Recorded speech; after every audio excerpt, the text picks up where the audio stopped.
Well, it is a pleasure to be here and appreciate this opportunity. And I have met several of the people that are in education, and I've given them some material. And then if I've overlooked anyone here who's professor or in one of the universities here and has not received that, I would like to give that to you. Now, as mentioned, I'm with the Institute for Creation Research. Now, in our institute, we have 11 scientists who have their, well, 9 of us have their doctorate from major universities in science, and 2 of them have their master's degree. So by our training and by our experience, we are scientists. We're not theologians. But we are Christian. We are a Christian organization, and we are very much involved or concerned and compelled, you might say, about this issue of origins. We are creationists. And what we maintain, that aside from the Bible and any religious literature of any kind, we can establish based upon scientific facts. First of all, the universe could not have created itself naturally. And certainly, as a biochemist, my research has convinced me beyond a shadow of a doubt that life, absolutely, it would be impossible for life to create itself on this planet. I could probably list 20 or 30 reasons very quickly why it would be flatly impossible for that to happen. It violate natural laws and so forth. And other evidence from the fossil record and so forth has convinced us that creation by God, an intelligent agent, is a much better explanation than Darwinian evolution or any other kind of evolution. Now, certainly, as scientists, we try to observe, to understand, and explain the operation of the universe and the operation of living things. We try to explain the orbits of comets, how the stars produce their energy, our biochemistry, our physiology, our mode of development, and so forth. We try to do that. Now that, you see, that is our attempt to observe the operation of the universe and living things. That's what we do in science, really. Now, in doing so, we are restricted to the use of natural laws and natural processes. As a biochemist, I certainly assumed what I saw happening today happened in the past and would happen in the future. That's the only way a scientist can operate. And that's what we do as scientists. But the evolutionists go beyond that. They say we must not only use those natural laws and processes to explain the operation of the universe and living things, but we must use those very same natural laws and processes to explain the origin of everything, the origin of the universe, the origin of life, and so forth and so on. Now, there are 2 possibilities. Either there's God or there is no God. Now, if there's no God, that settles the issues right there. Some naturalistic process had to produce us. But if God exists, then there's 2 possibilities. God created all things, or we came into being by some naturalistic process that did not include God in any way. Those are those 2 possibilities.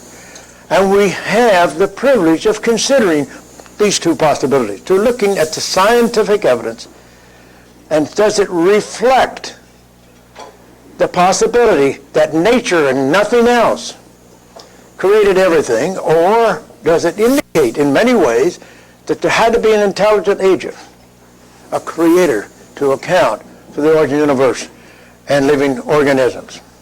And it's a very important issue, as we've already been mentioned here today. Now, I sympathize with the evolutionists, because, listen, most of our creations were evolutionists at one time. We've all come up through the public, most of us come up through the public educational system and the universities. In the public universities, you are taught that evolution is a fact. It's chiseled in stone. There's no alternative. Because, you see, evolution is science. It involves natural laws. Creation, that's religion. That brings in the creator, you see. We can't do that. Some of these evolutionists have said, no, even if all the evidence, there's a professor, Kansas State University, he said, even if all the evidence points to a creator, we can't teach that because that's not natural. Now you see, that is not really how things should be presented. Now evolutionists will insist that everything they have is based on natural laws. That's not true. I would like some evolutionists to explain to me what natural law caused the fluctuation of a false vacuum and started the origin of the universe.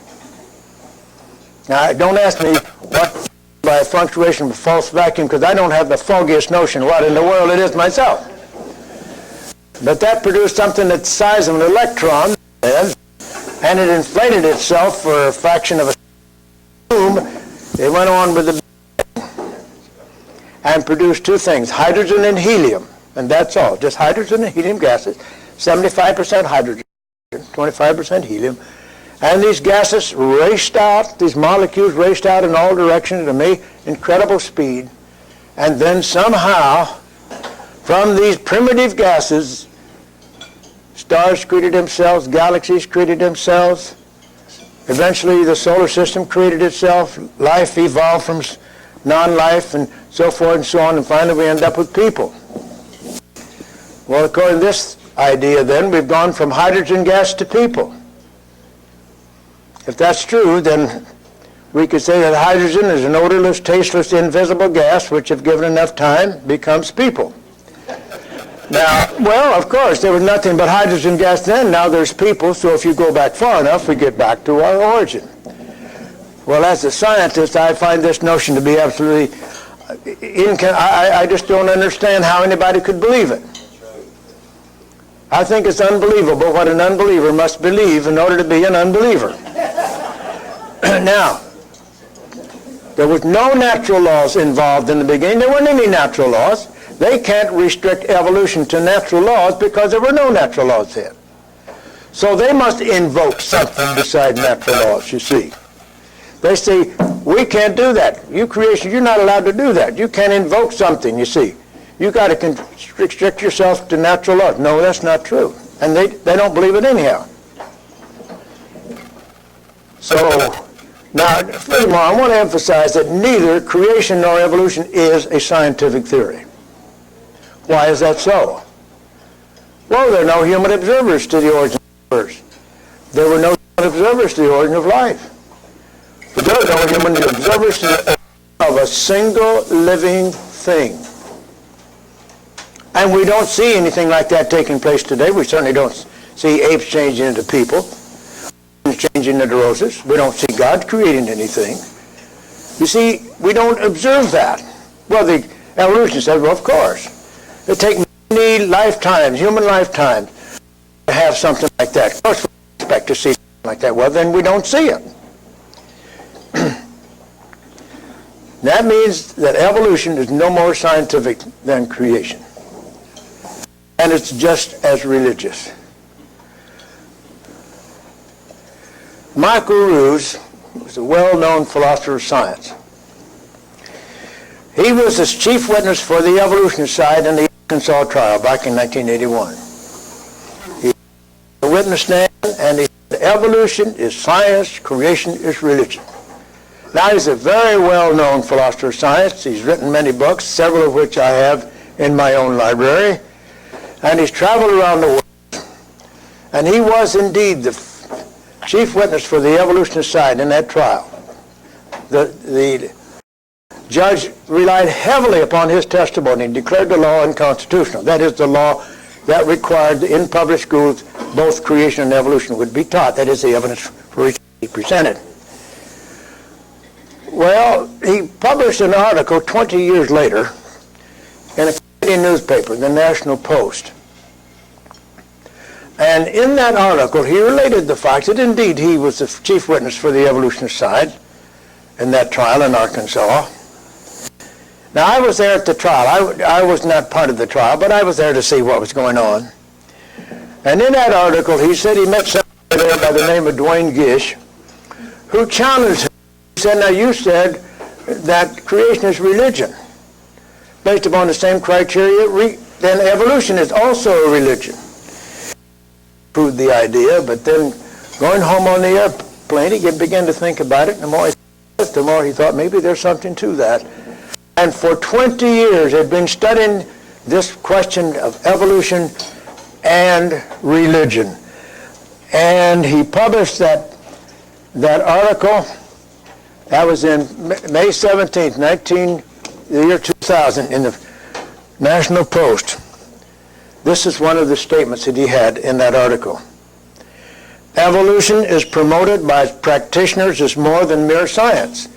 Evolution is promulgated as an ideology, a secular religion, a full-fledged alternative to Christianity with meaning and morality. Evolution is a religion. And he said it's just as much a Darwinian evolutionist as he was 20 years previously. But you see what he concluded. That means if we can't teach creation in public schools because it's a religion, we shouldn't be teaching evolution either. Now, of course, we creationists, we don't, sometimes people, I find it in the newspaper, creationists are trying to get evolution out of the classroom. That is absolute nonsense.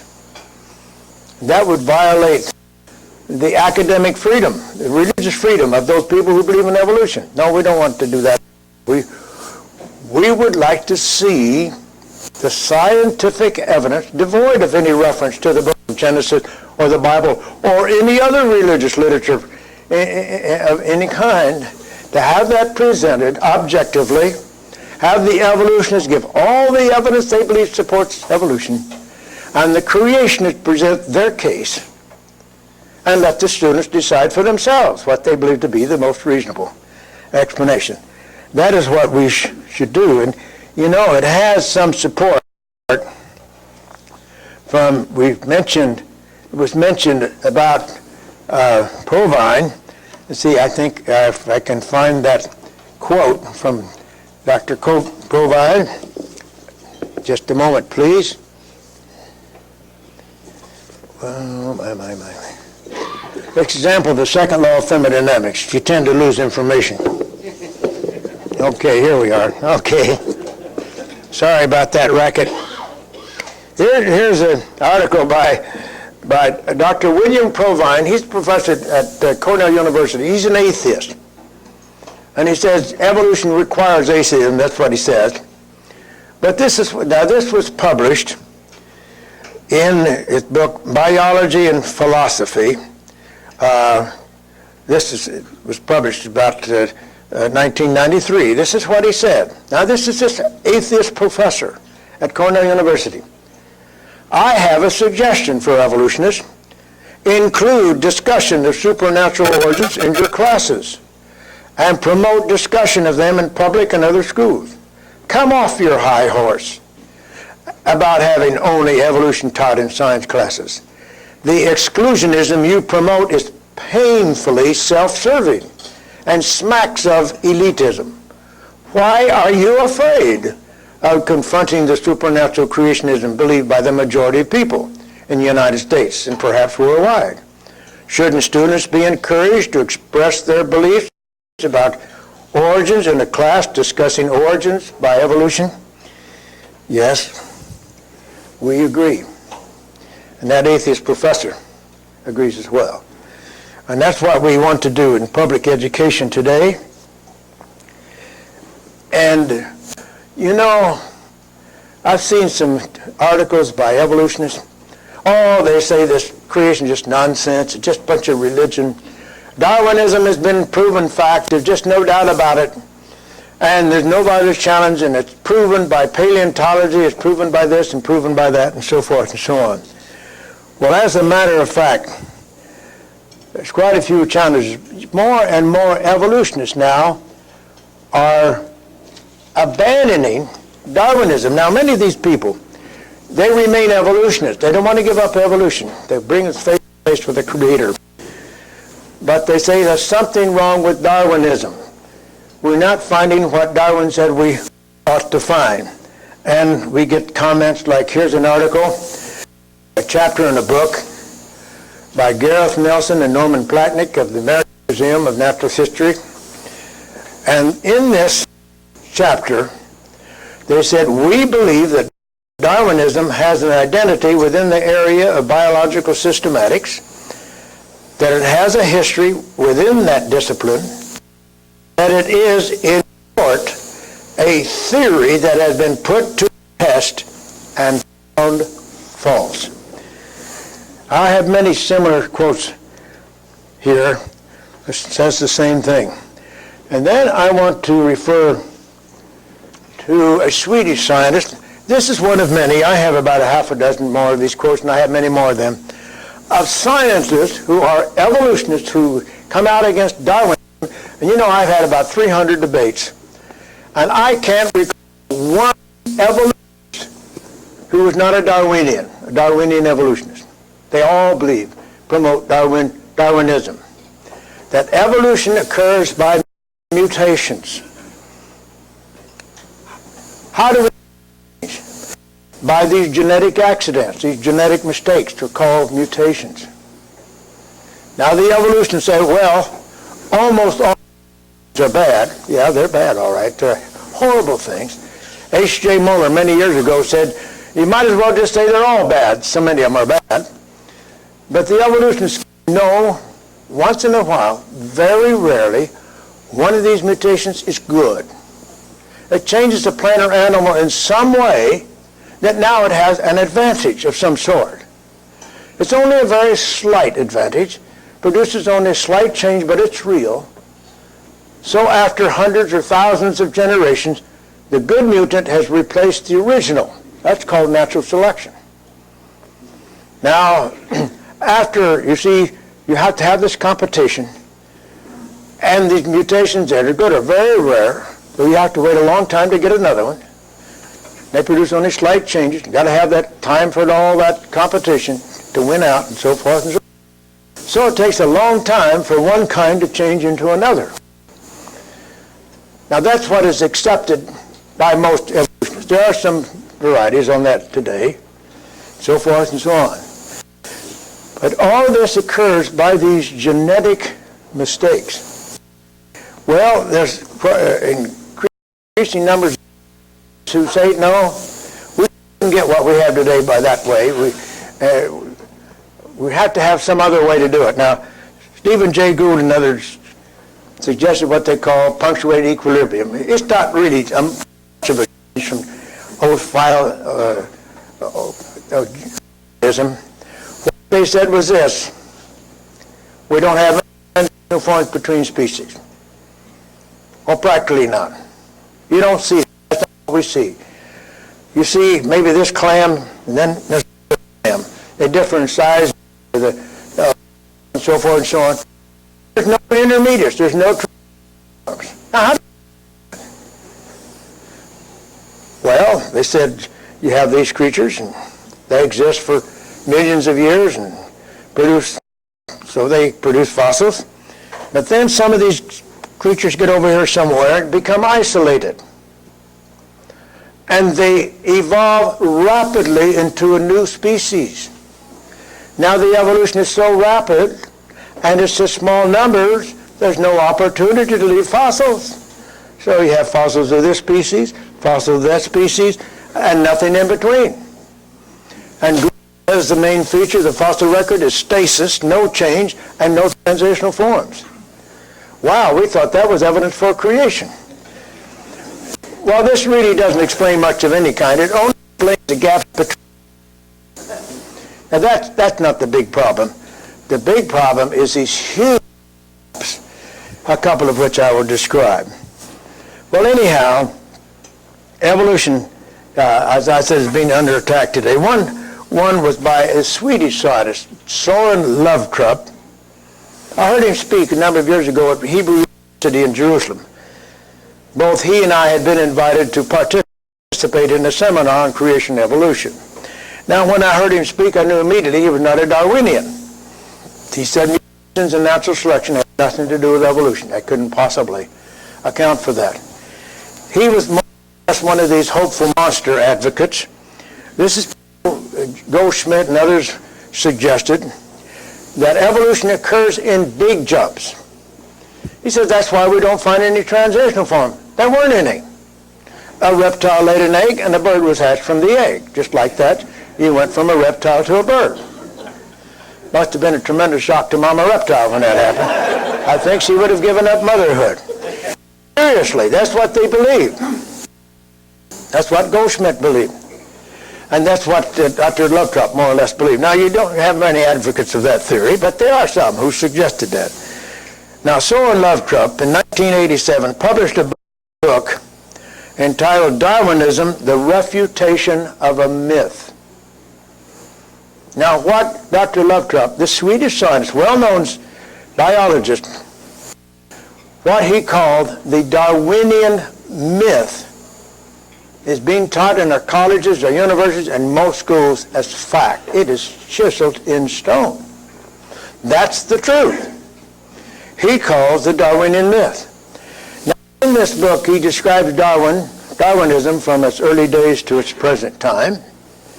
He tells us why he rejects that idea, and then he gives us his own about evolution. Then he makes this statement on page 422 of the book. He says, I believe that one day the Darwinian myth will be ranked the greatest deceit in the history of science. I want you to think about that for a moment. If this is true, he says it's true, we creationists would agree that this Darwinian myth, or this Darwinian idea, is the greatest deceit in the history of science. Think of that. If that's true, the greatest deceit in the history of science is what's being taught to our kids as fact. Now, we creation scientists, we go one step further, and we say the very notion of evolution is the greatest deceit in the history of science. Now, we're not saying that these evolutionists are deliberately deceitful or dishonest. That's not what we're saying at all. But they have been deceived or have deceived themselves into believing something that is totally wrong. Now, I have many other sources. Lynn Margulis, she was the first wife of Carl Sagan, and she's been recognized among evolutionists, had some brilliant ideas on evolution. She and her son, the son by Carl Sagan, they published a book. They came out against Darwinism, totally against Darwinism. And it's said that when she goes many places, she lectures universities, she challenges the biologists. Please describe for me one example where a new species has been produced by mutation.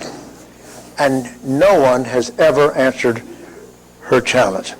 Now, what I want to do in doing this is to emphasize the fact that Darwinism, this theory of evolution, is not what they say it is. And evolutionists say it's a great central construct of biology, great organizing concept of biology. No, it's a great organizing concept of evolutionists. That's what it is. Biology, by definition, is a study of living things. Evolution, or creation, has to do with its origin, you see. And I have some other literature by scientists who said that you don't need evolution at all. You can be a top-notch biologist and be an evolutionist, or you can be a top-notch biologist and be a creationist. How in the world do you bring evolution into your work in the laboratory?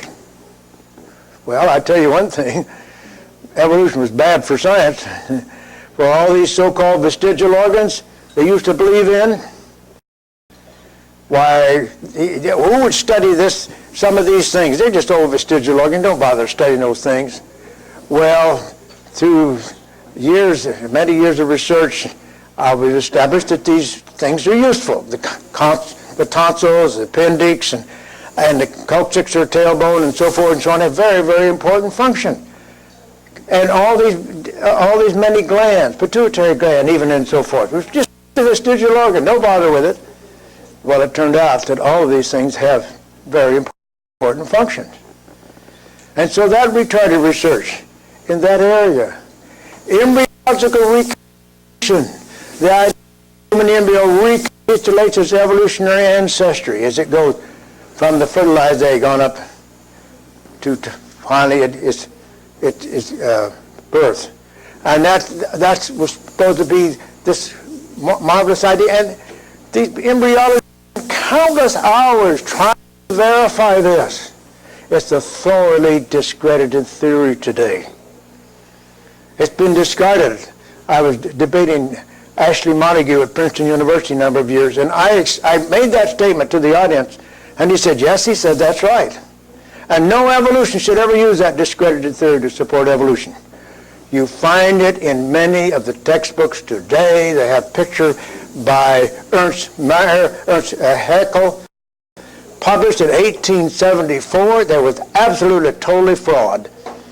He changed the appearance of these embryos to make them look similar and so forth and so on. It's known to be a total fraud ever since that time. And there's some people reinvestigated that back in 1995 and showed that the embryos are actually very, very different than Haeckel showed them in his illustration. And yet, in 1995, that picture, 1874, shown in over 50 textbooks, according to some research by British scientists. And it retards the progress of science. Now, we would not want to restrict in the slightest anybody's desire to work on trying to produce evidence for evolution. Certainly, we believe in academic freedom, but we want to emphasize that we have some tremendous evidence for creation. We want students to know that. You know, Eugenie Scott, she heads this anti-creationist organization called the National Center for Science Education. That's a euphemism for an anti-creationist organization. And she goes, any school board initiates any efforts to bring in some evidence, intelligent design or anything like that, right to say evolution, creation religions, and the Supreme Court said you could not teach creation in public schools. Well, as a matter of fact, that is totally false. I have some, let me see if I can find these articles here.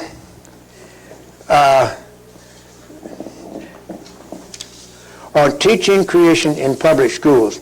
I distributed a book there. Well, let me just illustrate. Eugenie Scott, after that decision on the Louisiana law in 1987, where there was a law passed in Louisiana to teach both, and it was ruled unconstitutional by the Supreme Court, that particular law. But the Supreme Court did not say you could not teach creation. The particular law, the way it was phrased and so forth, made it unconstitutional, they said. Eugenie Scott published a letter to the editor in Nature, the British Science Journal, in which she said the Supreme Court did not say you could not teach creation. You can do it. And she says, unfortunately, many teachers are doing it. Ray Gould published an article, it's an interview in the New York Times. He said the same thing. He said that there's no law teaching against teaching creation. You can teach creation. You can before and you can now. And another article I have, the scientist says the same thing. The Supreme Court did not say you could not teach creation. You can do it. And it should be done in our public schools. Now, again, should just present scientific evidence. But you know what you say? You creation, you don't have any scientific evidence. These debates I've had, I think I've presented compelling evidence. And they get up and say, he didn't present any evidence for creation. Now, why would he say that? Because he said there's no creator. There's no God. There's no creator. I don't care what evidence there is. There's no evidence for creation. There's no creator. Oh, yes, there is, you see. There is that possibility. Now, I want to illustrate just a few aspects of that evidence today. Now, first of all, as a biochemist, as I have observed the complexity of a living bacterium, an incredible complexity, and you know, the more we study that, the more complex it becomes. Now they've discovered that there are delivery systems within that little bacterium. Now they discovered there's a signaling system. You signal, you need this delivered over here, and it goes through the system and all this, and all these things are so complex. It's just incredible. And it doesn't phase an evolutionist at all. It doesn't make any difference how incredibly complex that thing is. They refuse to budge. But we see this incredible complexity. We see a master plan. Everything in that cell must be arranged precisely for life to exist. And you see the purpose in every detail of the structure and function of that little bacterium and how it's designed to fulfill that purpose. And included, it is incredibly complexity required an intelligent agent, a master planner, and the evidence for design purpose required a designer. And you know, I could probably list 20 or 30 reasons why an evolutionary origin of life on this planet would be absolutely impossible. Not highly improbable. I mean impossible. Sir Fred Hoyle, the famous astronomer before his death, he and Professor Wickramasinghe in England, another astronomer, experts in mathematics, they became interested in the problem of the origin of life many years ago. They began by making assumptions. What would you need to get life started? Then they assumed that every star in the universe had a planet like the Earth. And they assumed the universe was 20 billion years old. Now, making those assumptions then, they calculated the probability of life evolving by some evolutionary materialistic process.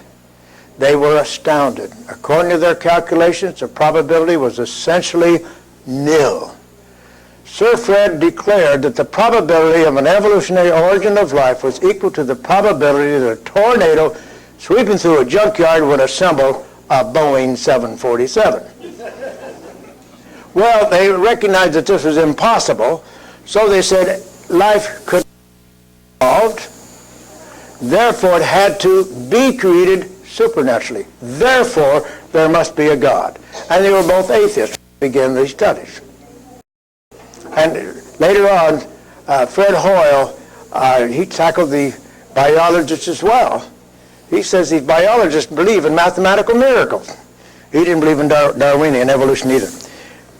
Based on facts. And he was an atheist, you see. He had no inclination. His inclination was to believe in evolution and to document it, but that is not what resulted. Now, the fossil record. I mentioned how things, to go from one basic kind to another, to go from a single cell to a complex invertebrate like a clam or a snail or something like that, to go from a clam or a snail or a worm or something like that to a fish, go from a fish to an amphibian, amphibian to a reptile, reptile to mammals, reptiles to birds, and so forth on up to man, would require hundreds of millions of years of evolution. To change one basic kind into another would require an enormous stretch of time.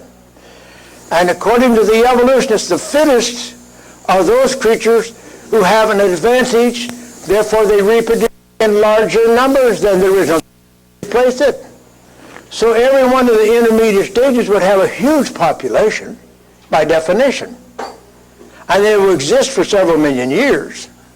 So to go from one basic kind to another basic kind would require millions of years of time. There'd be an enormous number of these intermediate stages produced.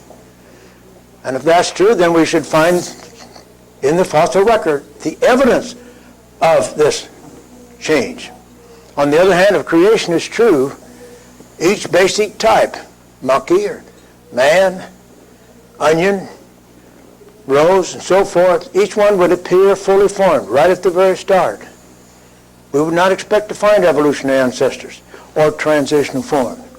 Now there's enormous difference between the predictions based upon creation and evolution. Wouldn't you think it's rather a simple thing to dig into the earth and dig up the fossils and produce the evidence for them? We have all these incredible transitional forms. Our museum should be overloaded with them. On the other hand, if creation is true, we would not expect to find something like that. Each kind would be pure, fully formed. Now, what do we find? Let me see if I can bring that up here.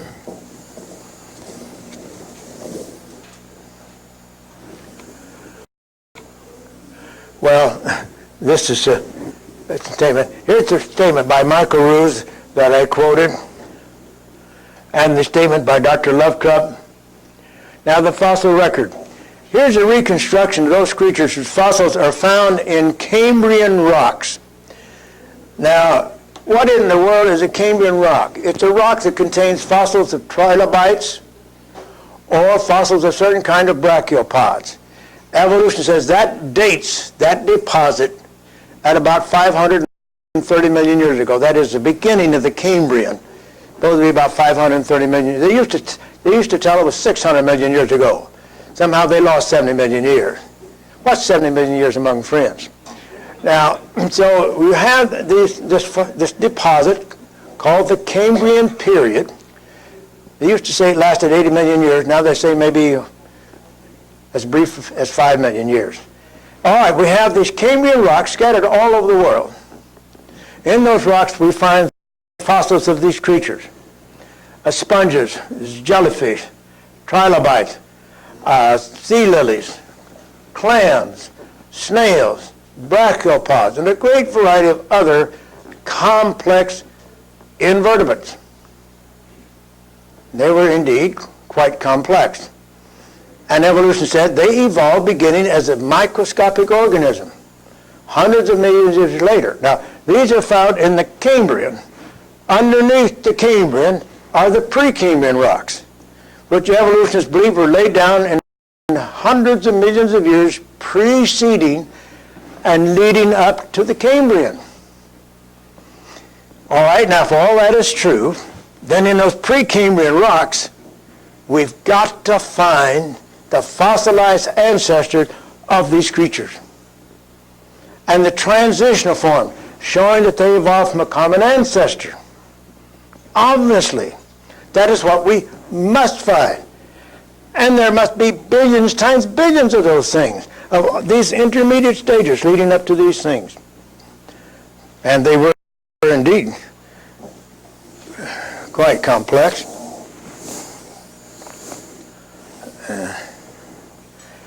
Here's the fossil trilobite, trilobed, that's why it's called a trilobite.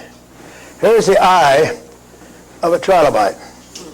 The eye of the trilobite has 600 limbs. 600 limbs, and these limbs were perfect, completely free of distortion. The trilobite had utilized a number of principles and laws of optics, Abbe's sine law, Fermat's principle, Snell's law of refraction, and so forth and so on, and constructed a lens perfect, completely free of distortion. And underwater you must have a double lens to avoid distortion. Every one of those lenses is a double lens. Now, you see, those lenses are composed of calcite, inorganic crystalline calcium carbonate. That's why they're still there. That's why the scientists could study their optics. Imagine the complexity of that thing. Now, according to the evolutionists, how did this come about? Oh, and some of the ancestors, you see, they invented and utilized all these principles and laws of optics and created a perfect eye. Well, certainly we ought to find some transitional forms, shouldn't we? We ought to find billions times billions of transitional forms, billions times billions of fossil ancestors of these complex invertebrates. You'd have to. They'd have to be there. What do we find? Nowhere on the face of this earth has anyone found a fossilized ancestor to a single one of these Cambrian animals. Now, there's some things they found in pre-Cambrian rocks, but there's certainly none of them are ancestor to these things. They all appear fully formed without a trace of an ancestor or intermediate. Here's a statement by evolutionist Douglas Fatuma. He said, it is considered likely, well, I should explain first of all, these creatures that we see in the Cambrian are so vastly different from one another, they're placed in separate phyla. He says it is considered likely that all the animal phyla became distinct before or during the Cambrian, for they all appear fully formed, without intermediates connecting one phylum to another. Evolution is dead in the water, right here. You cannot have hundreds of millions of years of evolution producing those incredibly complex creatures and not leave a trace. No, it's impossible. You couldn't do that. Now, furthermore, in those Cambrian rocks, we don't find fish. That is, we didn't used to. And so the evolution says, of course we don't find fish there. Fishes hadn't evolved yet. They evolved later. You know what? Just about 2 years ago, scientists found 500 specimens of a fish in what they call early Cambrian rocks, lower Cambrian rock. Right at the beginning, here's fish. Hey, how'd they get there? They weren't supposed to be there. And furthermore, now we know fish existed at that time. That's what we creationists have been saying all the time. Well, they always say, well, how do you explain their absence? Well, because those invertebrates are bottom feeders, the fishes are mobile and so forth, and would be buried and fossilized subsequently. Now what's the evolutionist going to say? Well, you know, the fishes were in existence at that time. That's obviously true. Now we know that's true. But they must have been in some separate area away from these invertebrates. They're going to have to use the same argument that we use. But now listen, the evidence shows they were fish at the same time. There are certainly no transitional form, none whatsoever. Now that's another thing. The evolutionists say, where did fish come from? Why? From invertebrates, of course. Where else would they come from? What invertebrate? Who knows? Maybe a clam or a snail or a worm or something like that. Practically every invertebrate has been suggested at one time or another as the ancestor of fishes. All right, now listen. We have billions times billions of these fossil invertebrates. We have billions times billions of fossil fish. Now, if evolution is true, and we have invertebrates evolving into vertebrates, the invertebrates changing into fish, during millions of years of time, you'd have all these intermediate stages, each stage being superior to the preceding stage, therefore reproducing in larger numbers, and be in existence for millions of years. We ought to have billions times billions of fossil transitional form showing some invertebrate becoming a fish. What are the facts? Nowhere on the face of this earth has anyone found a fossilized ancestor to a single one of these major kind of fishes that we have. No transitional form between an invertebrate and a fish. No transitional forms among these various kinds of fishes, suggesting they evolved from a common ancestor.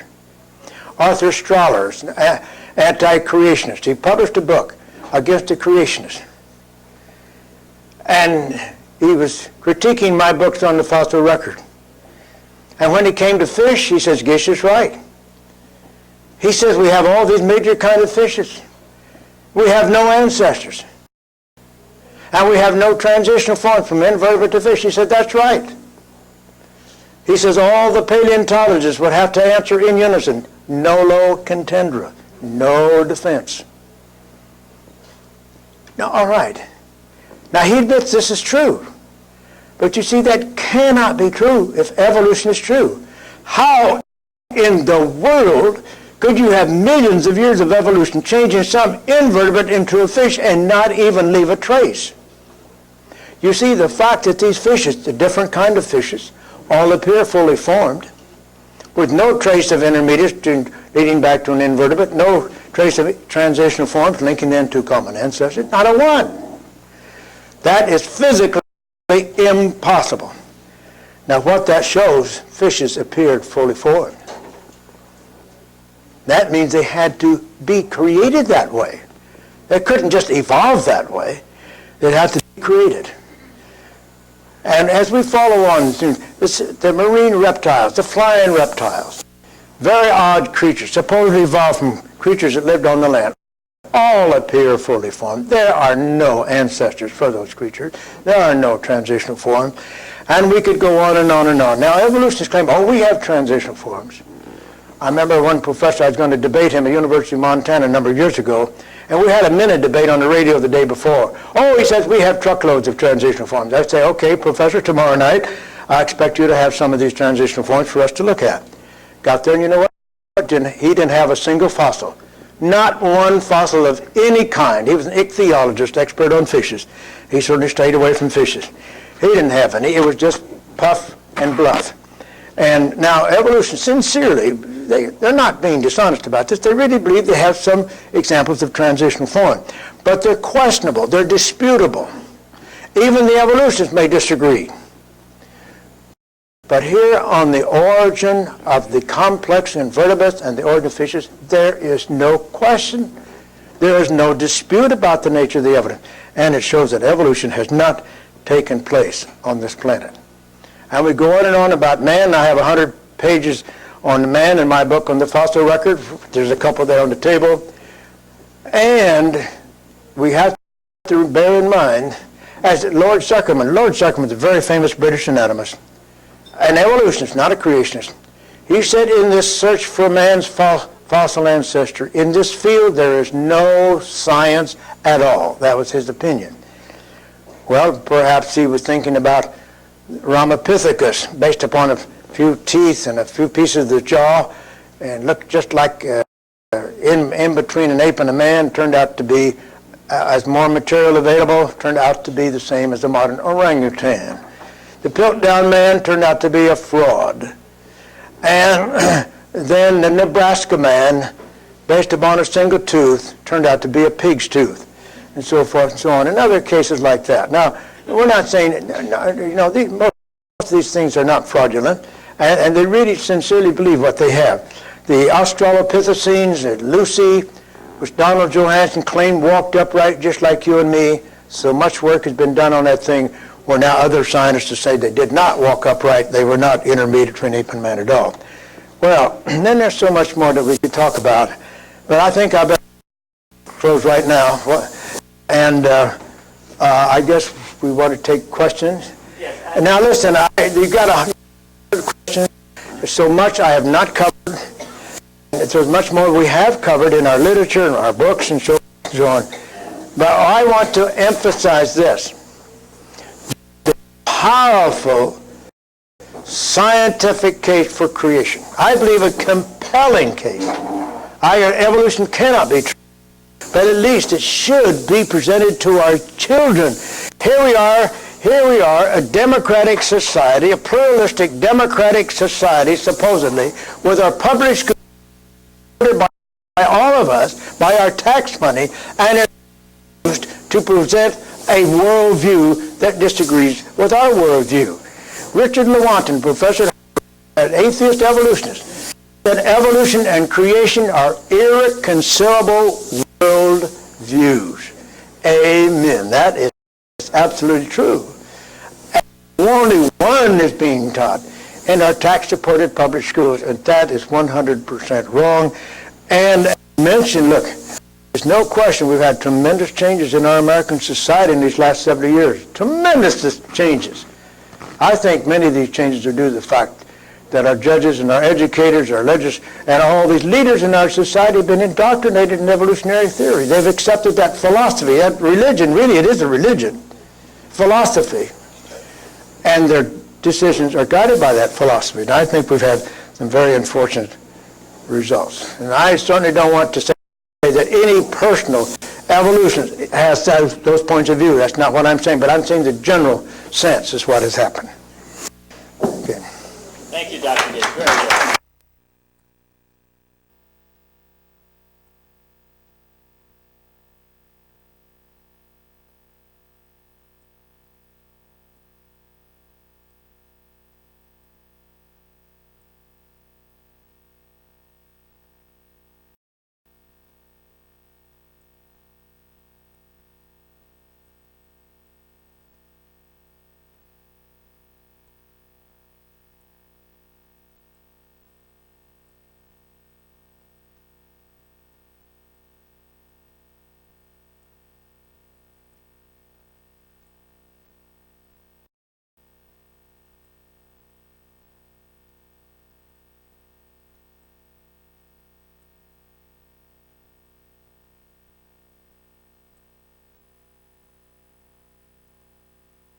The earth is really 4.5 billion years or so old, something like that. You know, Henry Morris used to tell us that when he went to college, they were teaching that the earth was 2.5 billion years old. Now they teach us 2.5 billion years old. Tells you something about how long ago as I went to college.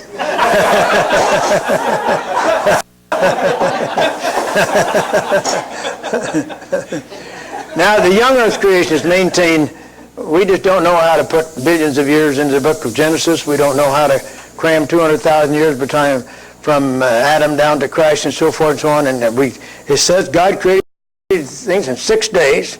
James Barr was a professor at Oxford University time, a professor of Hebrew. And somebody wrote to him and says, what does the book of Hebrew say? He said he didn't know of a single expert in Hebrew at any world-class university that believed anything other than there was a creation, a worldwide flood, there was creation in 6 days, literal days, and a worldwide flood, and so forth and so on. That's what the Bible says. He didn't believe it, but that's what the Bible says.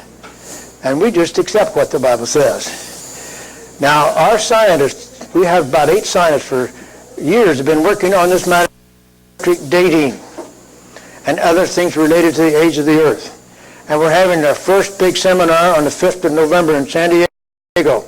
This team of scientists have developed some really exciting evidence that really puts some difficulties about this old age of things. And the way that I won't go into detail, but it's going to be very exciting. Now, this problem, you see, when I debate on a university campus or lecture, I don't even talk about the age of the earth. I want to talk about how things came into being. Now, if we want to have lectures on when and the dating methods, then we'll bring in Dr. Austin, of some of these others, Dr. Andrew Snelling and others, some of our geologists, and have them bring in their expertise on all of these things, and we can debate that issue. But it is an important point. And as many, most of the research are on the age and on geology. How do we relate that to the Bible? That's where so much of the research is going on today. I maintain that as far as how things came to being on creation and evolution, we don't need any more evidence. We have all the evidence that we need to show that evolution has not taken place on this planet, and it could not take place. Let me just mention one other thing. I know how evolutionists poo-poo this. They say you creationists don't understand the difference between evolution and the second law of thermodynamics. Oh, yes, we do. The second law of thermodynamics tells us that an isolated system, every isolated system, no matter what, will go in one direction and one direction only, and that's downward. It decays with time. It goes to greater randomness, so forth and so on. There are no exceptions. Well, they believe the universe is an isolated system. No God out there did any work on it. Nothing came in from the outside. No energy or matter came in from the outside. It was an isolated system. Everything that took place within that system was a process of self-transformation. That violates the second law of thermodynamics. What this says, no matter what, every ice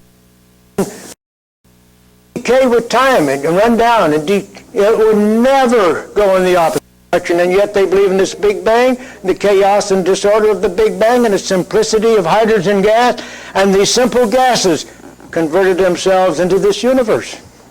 If that isn't a violation of the second law of thermodynamics, I don't know what is. Now, of course, our Earth is not an isolated system. It's open to the sun. We get all that energy from the sun. So they say there's no problem about life on the Earth evolving. Well, first of all, I'll take them back. Well, wait a minute. You got here. It is an isolated system. Could not have created itself. And furthermore, all that energy coming, that's not the solution. That's the problem. Because that ultraviolet light coming from the sun destroys. It's highly destructive.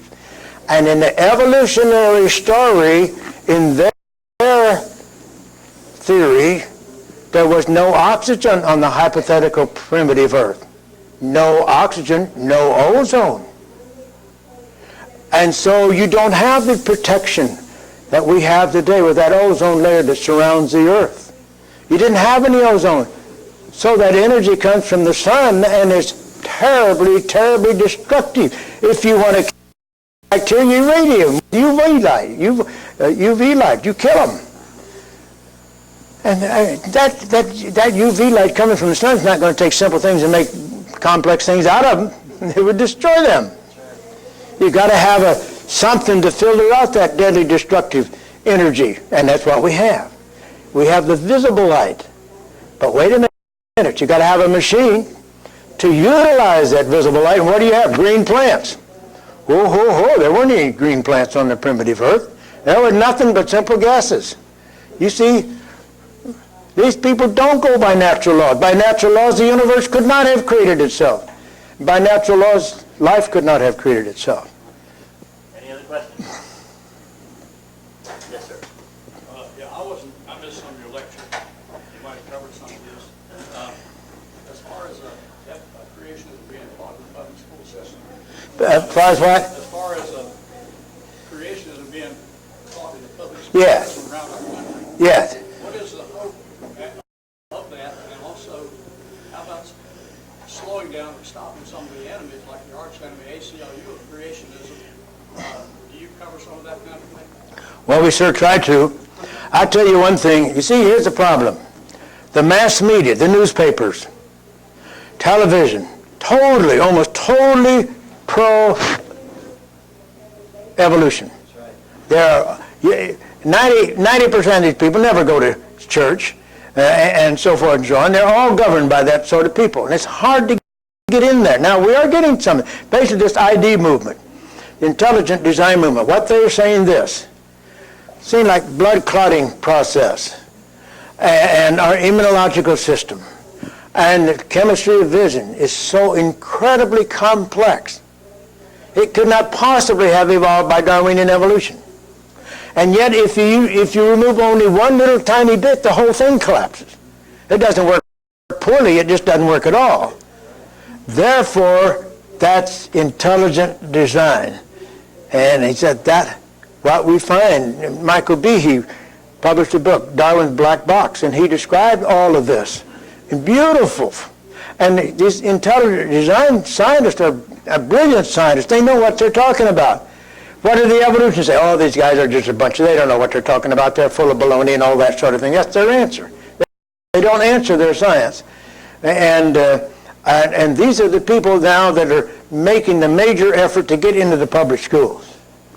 They believe we could get intelligent design into schools where we couldn't get creation, out and out creation.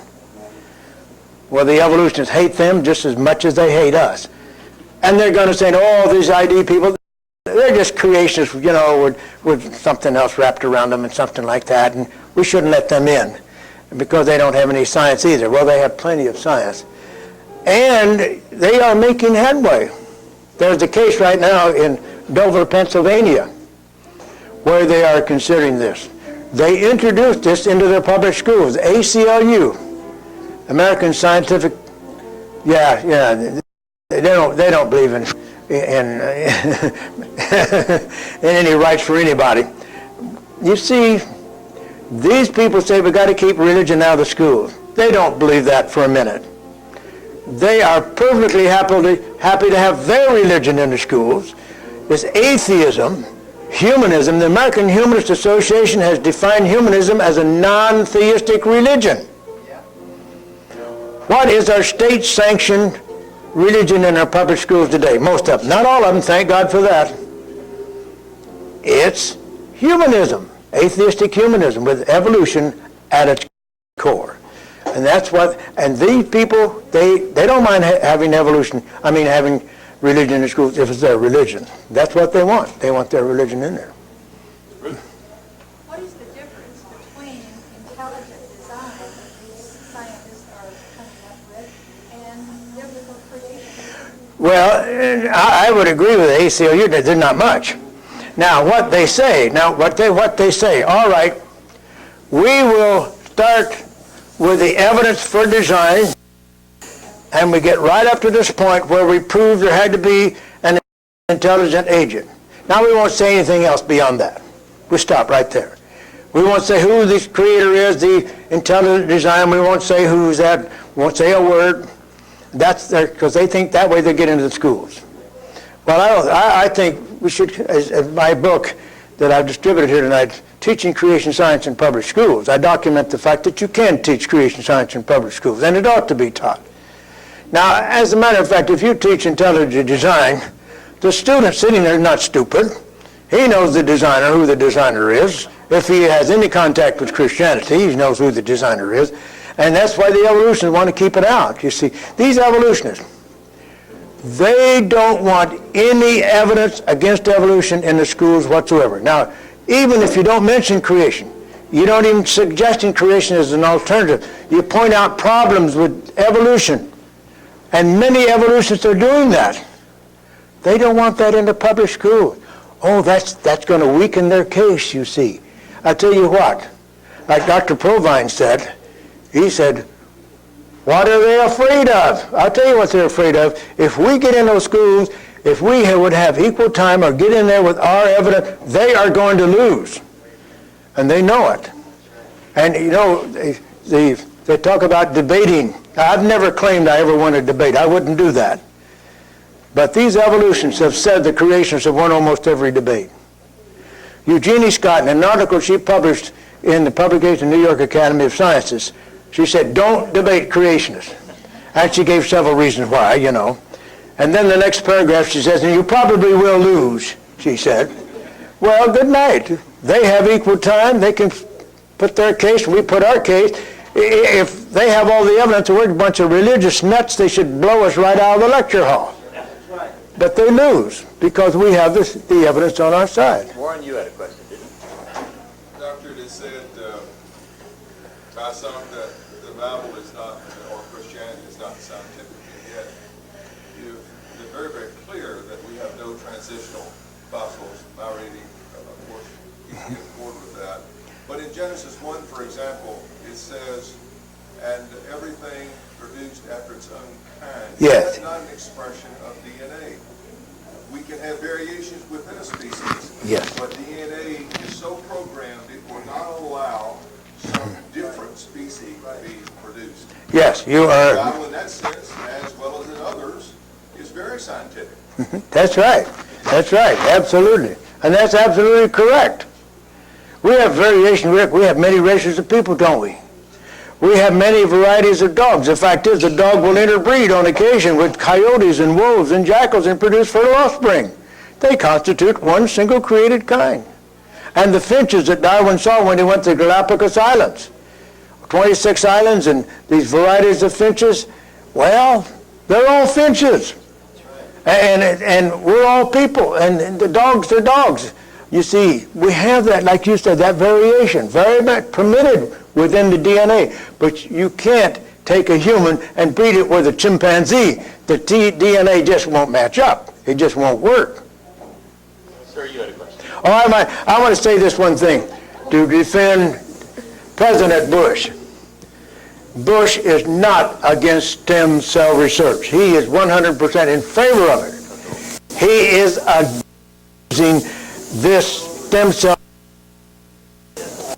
And I tell you, abundant supplies of stem cells are available from the adults, from your bone marrow, from the blood the cord of the blood during birth, and all that is a rich source of stem cells, and many other sources.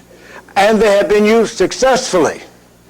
I don't know yet of a case where they use the embryonic stem cells. So, yes, he certainly is in favor of stem cell research. Now, it's...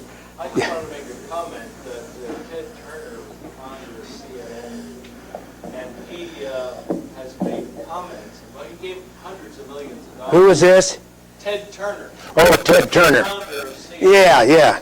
He gave hundreds of millions of dollars to the United Nations, and he has made through the years a lot of derogatory comments against Christians and the people who believe in creation, that they're loony and that they're off the wall and there's no foundation whatsoever. He gets a lot of traction with his comments, and the non-thinking people seem to follow his comments. Yeah. Turner said Christians are losers. That's right. Then there's this Soros. He has hundreds of millions of dollars he's pouring into it. Atheism.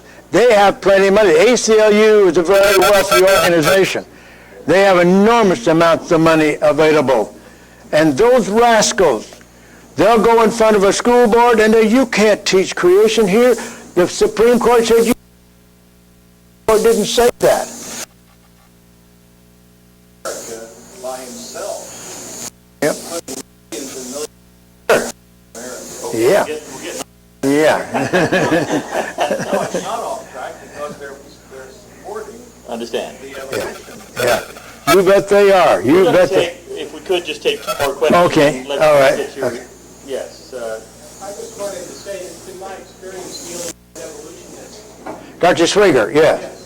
that there is, their primary defense, their primary argument is marginalization, pushing out to the margin of rational thought that we could be creationists. That is a standard methodology of taking a people group and making them of no value, making their opinions. It's exactly what the Nazis did with the Jews back in the 30s. They marginalized them as part of society. Yep. They no longer had any value in society. And that is primarily the argument that the evolutionist produces to discount creation, not the scientific approach, but rather to marginalize Yeah. make these big sweeping statements and push us out to the edges of society where we have no value. Yeah. And we have to be on guard against that because it's not just in evolution science. Yeah. It's in politics. It's in all areas of our culture. Yeah. We have to be aware of that. Yeah, and here's one thing that's happened quite often. They'll bring in 2 people. One will be an evolutionist, a scientist, and they'll bring in a pastor or somebody like that. And just like when I was on what's his name, the fellow that has the 11 o'clock program? Bill Donahue. No. Ted Cole, Ted Koppel, Ted Koppel. I was on his program during the Arkansas trial. And evolution was there and I was there. And he said, "Oh, Dr. Gish, how do you reconcile all this with the Bible?" See what he wanted to do? I was the religious guy and here's the scientist. I said, "Mr. Koppel, I don't want to talk about the Bible and philosophy and all that sort. I want to talk about science. Now then I started to give some scientific evidence. You see what he tried to do? Oh, here's this creationist, he's a religious guy, and here's the scientist over here, and I wouldn't let him do it. They do that all the time. Yeah, they marginalize us, yeah. We're a bunch of kooks. We have one final question. Yes. Kind of a local statement here. When we try to refute or bring in creationism or intelligent design into the local classroom or the local school board, our big problem now are the SOLs, the standards of learning. They all fall back on them and say, this is what the state is telling us to teach. Yes. This is what we have to teach. Yes. They don't even want to hear the argument. Yep. They want to teach the SOLs. Yeah. See, we really got to start at the top. In the state of California, their guidelines requires you to teach evolution. And you're not allowed to teach anything about creation. I mean, that comes down from the state. Now, here's another thing. If a school board is considering to do that, you know what to do? What happens? ACLU says, all right, we're going to sue you. Well, boy, that's $600,000, $800,000, something like it. Whew, we can't afford that. Forget it. You see, they just threaten that. And so that makes it very tough on the school board. Now, the one in, you know what I do when I see this coming up in from school board? I have my secretary get on the internet.